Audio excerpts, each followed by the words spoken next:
Professor Nageshwar గారు మనతో join అయ్యారు. నమస్తే నాగేశ్వర్ గారు. నిన్న ఆంధ్రప్రదేశ్ రాజకీయాల్లో పెద్ద బ్రేకింగ్ న్యూస్ ఏంటంటే జోగి రమేష్ ఇంట్లో ఏసీబీ సోదాలు, ఆ తర్వాత జోగి రాజీవ్ అంటే జోగి రమేష్ తనయుడిని అరెస్ట్ చేయడం. ఇది కక్ష సాధింపు, ఉద్దేశపూర్వకంగా కక్ష సాధిస్తూ ఉన్నారు. లోకేష్ రెడ్ బుక్ని ఓపెన్ చేశారు అంటూ వైసీపీ ఆరోపణలు చేస్తుంటే ఆయన తప్పు చేశారు, సిఐడి అటాచ్మెంట్లో ఉన్న భూమిని కొని అమ్మేశారు, ఇది తప్పు, చట్టరీత్యా చట్టం తన పని తాను చేసుకెళ్తుంది అంటూ ప్రభుత్వం చెప్తున్న పరిస్థితి. సో ఎలా కనిపిస్తుంది సార్ ఇది? అంటే కక్ష సాధింపు అనే పేరిట గత ప్రభుత్వంలో ఎప్పుడైనా తప్పులు జరుగుతాను వదిలేయలేదు కదా. అది రెడ్ బుక్ కావచ్చు, ఎల్లో బుక్ కావచ్చు, ఏదైనా బుక్ కావచ్చు. అల్టిమేట్గా ఇక్కడ అంటే చంద్రబాబు నాయుడు ఇంటిపైకి జోగి రమేష్ దాడికి వెళ్ళాడు. అఫ్కోర్స్ ఆయన కుటుంబ సభ్యులు నిరసనకు వెళ్ళారు అంటారు. నిరసనకు చంద్రబాబు నాయుడు ఇంటికి పోరు కదా. నిరసన తెలపాలంటే ఏదైనా పబ్లిక్ ప్లేస్లో నిరసన తెలుపుతారు. నిన్న జోగి రమేష్ సత్యమణి కూడా జగన్మోహన్ రెడ్డి ముఖ్యమంత్రిని అచ్చెన్నాయుడు అలా మాట్లాడితే నిరసన తెలపడానికి చంద్రబాబు నాయుడు ఇంటికి వెళ్ళానంటారు. నిరసన తెలపడానికి అచ్చెన్నాయుడు ఇంటికి వెళ్ళారు, చంద్రబాబు నాయుడు ఇంటికి వెళ్తారు అన్నది బూతులు తిట్టిన అచ్చెన్నాయుడు కదా. సారీ, అచ్చెన్నాయుడు కాదు, అయ్యన్న పాత్రుడు. సారీ, ఆ బూతులు అయ్యన్న పాత్రుడు తిడితే చంద్రబాబు నాయుడు ఇంటికి మీదికి నిరసన వెళ్ళారు. నిరసన వెళ్ళాలంటే తెలుగుదేశం కార్యాలయం దగ్గర వెళ్ళి నిరసన తెలపచ్చు. వాస్తవం అయితే పార్టీ కార్యాలయం దగ్గర కూడా వెళ్ళకూడదు. ఒక పబ్లిక్ ప్లేస్లో నువ్వు నిరసన తెలపాలి. కాదంటే పార్టీ కార్యాలయం ముందు నిరసన తెలుపు. చంద్రబాబు నాయుడు ఇంటి మీదకి ఎట్లా వెళ్తారు? నిరసన తెలపడానికి ఒక్కడు వెళ్ళాలి, పెద్ద భారీ ఎత్తున వెళ్తారు. అందువల్ల ఆ రోజు చేసింది ఖచ్చితంగా తప్పే. ఎందుకంటే చంద్రబాబు అయ్యన్న పాత్రుడు చేసిన తప్పైనప్పుడు జోగి రమేష్ చేసింది కూడా తప్పే అవుతుంది కదా. సో అది అయిపోయింది. అది గుర్తు పెట్టుకొని ఇప్పుడు చంద్రబాబు నాయుడు ప్రభుత్వం కక్ష తీసుకుంటుంది అనేది ఆరోపణ. గుర్తుపెట్టుకుంటే పెట్టుకోవచ్చు. మనుషులు అన్నప్పుడు సహజంగానే తనకు అవమానించిన వాళ్ళపైన ఉంటుంది, ఉండదని అనను. సో అసెంబ్లీలో చంద్రబాబు నాయుడును అవమానించిన వల్లంనేని వంశీ, అసెంబ్లీ బయట చంద్రబాబు నాయుడు ఇంటికి పోయిన జోగి రమేష్లు తెలుగుదేశం ప్రభుత్వానికి నాయకత్వానికి ఫస్ట్ టార్గెట్ అయితే కావచ్చు. ఎందుకంటే హ్యూమన్ టెండెన్సీ, ఎవరైనా ఇప్పుడు వ్యక్తిగతంగా నన్ను అవమానిస్తే నేను ఊరుకుంటానా? కానీ అది చట్టం పరిధిలో ఉందా లేదా అన్నది కీలకం ఇక్కడ. సో ఆ ఆర్డర్లో ప్రియారిటీలో తనను పర్సనల్గా టార్గెట్ చేసిన వారిని ప్రియారిటీగా చంద్రబాబు నాయుడు తీసుకుంటే తీసుకోవచ్చు. తీసుకున్నాడని కూడా నేను అంటలేను. తీసుకున్నా కూడా అది చట్టబద్ధమైనప్పుడు మనం తప్పు పట్టలేము. అందువల్ల ఇక్కడ క్వశ్చన్ ఏంది, చంద్రబాబు నాయుడు ఇంటి మీదకి వెళ్ళినందుకే తీసుకున్నారా చర్య? అది కాదు ఇష్యూ. చంద్రబాబు నాయుడు ఇంటి మీదకి వెళ్ళినా వెళ్ళకపోయినా అల్టిమేట్గా క్రైటీరియా ఏంటి? అగ్రి గోల్డ్ భూముల్ని సర్వే నెంబర్లో మార్చి క్రయ విక్రయాలు జరిపారా? సిఐడి జప్తులో ఉన్న భూములు, నిషేధిత భూముల్ని చేశారా లేదా అన్నది. ఇప్పుడు ఆ పాయింట్ అడగాలి. అంటే మేము చెయ్యలేదు, మా తప్పేమీ లేదు, కావాలంటే మేము నిరూపిస్తాం, కోర్టులోనైనా నిరూపిస్తాం, లేదా ఎవరి ముందైనా నిరూపిస్తాం అనే మాట అనకుండా అమెరికాలో చదువుకున్న నా బిడ్డను అన్యాయంగా అరెస్ట్ చేశారు అని సెంటిమెంట్ పండిస్తే లాభం లేదు కదా. తల్లిగా ఆవేదన అర్థం చేసుకోవచ్చు. డెఫినెట్గా ఒక బిడ్డ అరెస్ట్ అయినప్పుడు తల్లి పడే బాధ సహజం. అది ఎవరైనా చంద్రబాబు నాయుడు అరెస్ట్ అయినప్పుడు లోకేష్ బాధపడలేదా? సో దానికేమి మనం కుటుంబ సభ్యుల బాధను అర్థం చేసుకోవచ్చు. కానీ ఆ బాధ చట్టం కిందికి రాదు. చట్టం కిందికి వచ్చేది అగ్రి గోల్డ్కు సంబంధించిన భూముల్ని క్రయ విక్రయాలు జరిపారా లేదా, జరిపితే జోగి రమేష్ కుటుంబ సభ్యులు అందులో ఉన్నారా లేదా, ఇది తేల్చాలి కదా.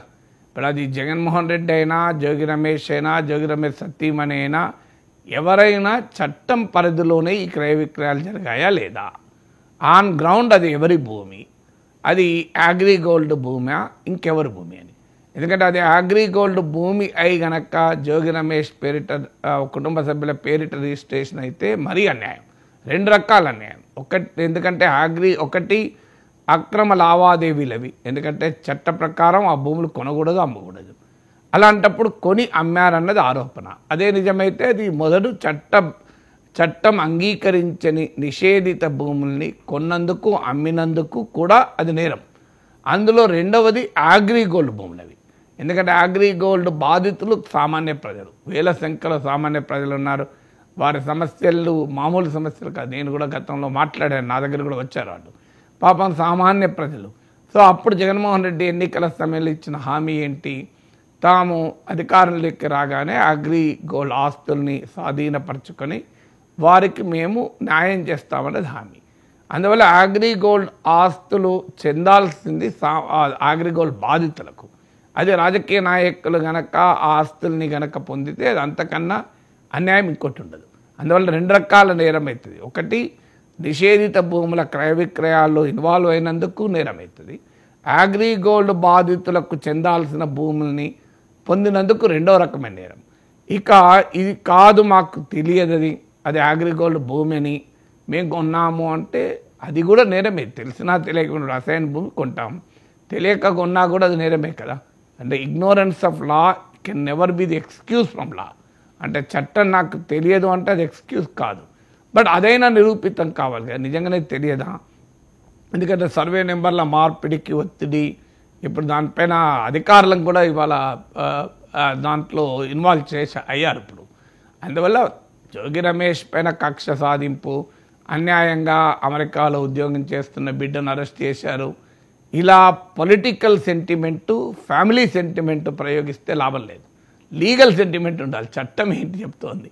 చట్టబద్ధమైన అమ్మకాల కొనుగోళ్ళ కాదా, దీనిపైన తేల్చాలి. సవాల్ చేయాల్సింది అక్కడ, కానీ అక్కడెక్కడ సవాల్ చేయడం లేదు.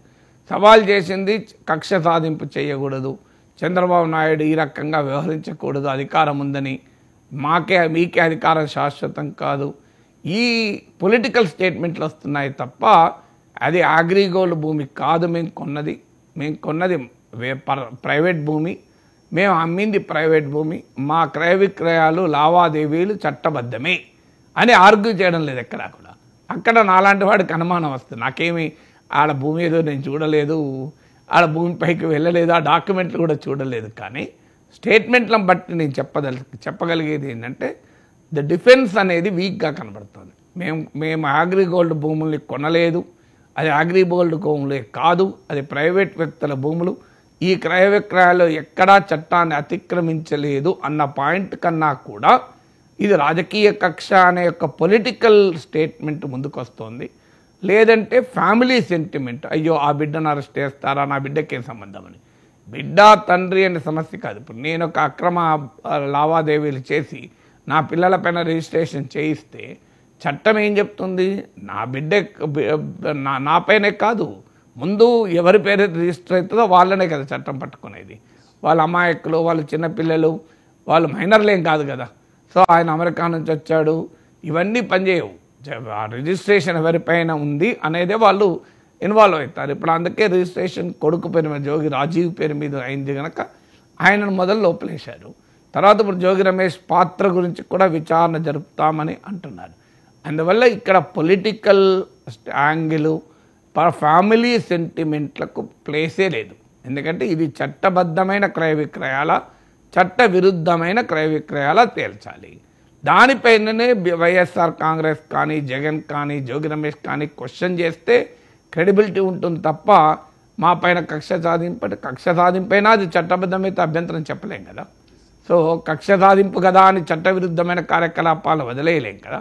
అందుకే నేను అన్నది అది రెడ్ బుక్లో ఉన్నదా, ఎల్లో బుక్లో ఉన్నది కాదు, అది లీగల్ బుక్ ప్రకారం, చట్టం అనే పుస్తకం ప్రకారం జరుగుతుందా లేదా, లా బుక్ ప్రకారం జరుగుతుందా లేదా.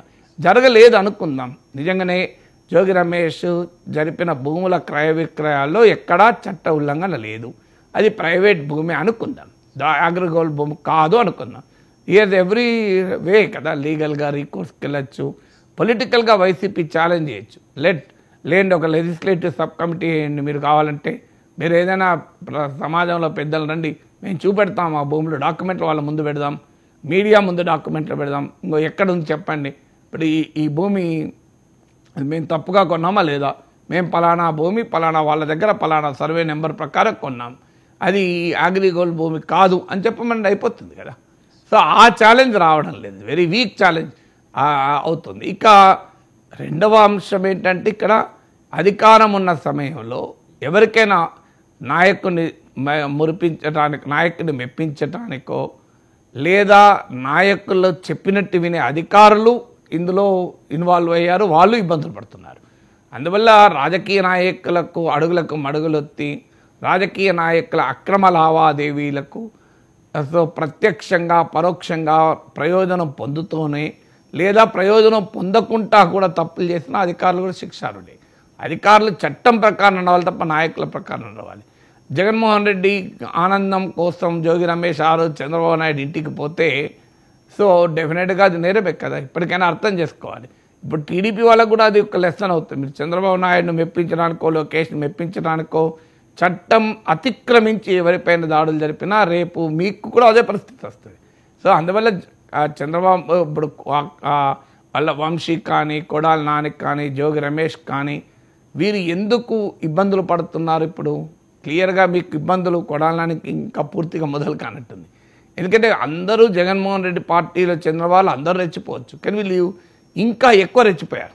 సో అంటే చంద్రబాబు నాయుడినే పర్సనల్గా టార్గెట్ చేస్తూ అటాక్ చేయడంలో వీళ్ళు ముందున్నారు. ఎందుకు ఆ రోజు జగన్మోహన్ రెడ్డికి ఇది ఆనందాన్ని ఇస్తుంది. నాకు ఎవరో చెప్పారు, కొడాలి నాని చంద్రబాబు నాయుడు తిట్టేటప్పుడు స్పీకర్ వైపు చూసేవాడు కాదట, చంద్రబాబు నాయుడు వైపు చూసేవాడు కాదట, జగన్ వైపు చూసేవాడట. అంటే జగన్ కళ్ళల్లో ఆనందం ఉందా లేదా అని, బావ కళ్ళల్లో ఆనందం కొరకు చేశామని గతంలో ఎక్కడో కామెంట్లు జోక్లు మనం విన్నాం. సో అలా జగన్మోహన్ రెడ్డిని ఆనందపరచడానికి చంద్రబాబు నాయుడిని టార్గెట్ చేస్తే ఇవాళ చంద్రబాబు నాయుడు కోపానికి బలికాక తప్పదు కదా. సో అనివార్యంగా అవుతుంది కదా, మరి ఆ పని చేయకూడదు కదా.